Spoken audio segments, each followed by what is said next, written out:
Assalamualaikum warahmatullahi wabarakatuh. Di dunia ini kita sering menilai sesuatu hanya dari apa yang kita lihat oleh mata, warna, suara, dan bentuk luarnya saja. Kita lupa bahwa kekuatan sejati, ketulusan, dan keberanian hidup tidak selalu datang dari mereka yang tampak indah. Kadang yang paling gelap justru menyimpan cahaya yang paling terang. Inilah kisah seekor burung gagak. Burung yang selama ini dijauhi, dicemooh karena dianggap menyeramkan, bahkan dianggap sial. Tapi di balik bulu hitam dan suara seraknya tersimpan pelajaran besar tentang hidup, keteguhan, arti dan makna menjadi berbeda. Teman-teman, kita simak saja videonya, kisah si gagak yang menginspirasi ini.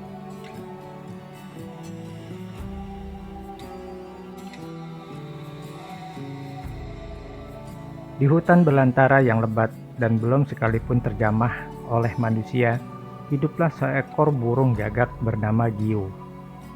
Tidak seperti burung lain yang memiliki bulu indah, suara merdu, dan kicauan yang menghibur. Gio hanya memiliki bulu yang hitam legam, suara parau, dan penampilan yang sering dianggap seram oleh makhluk hutan lainnya. Setiap hari Gio hidup dalam kesendirian. Ia tinggal di pohon tua yang hampir tumbang, jauh dari keramaian, kawanan burung lain.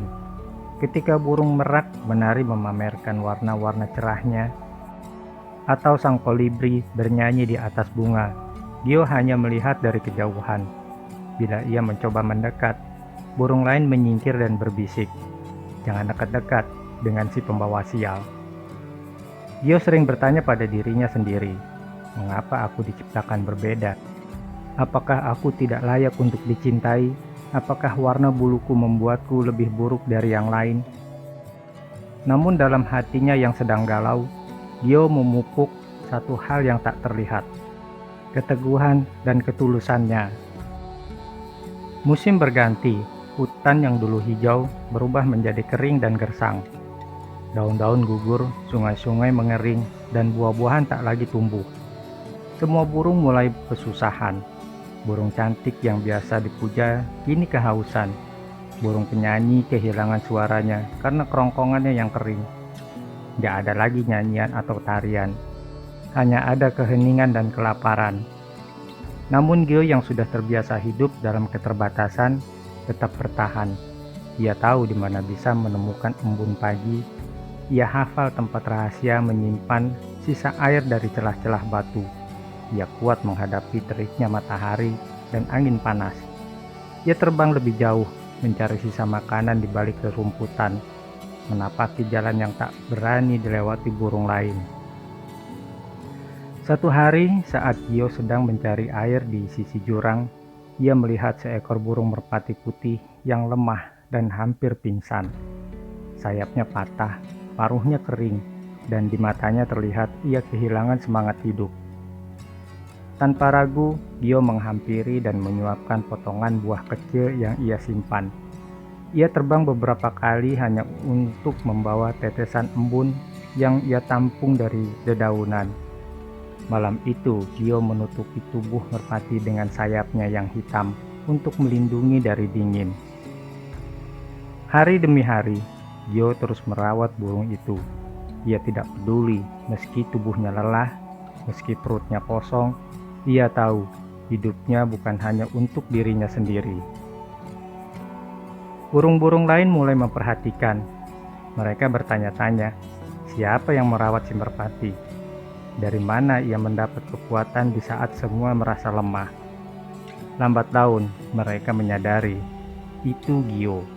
Burung yang selama ini mereka ejek, burung yang dianggap pembawa sial, burung yang mereka jauhi.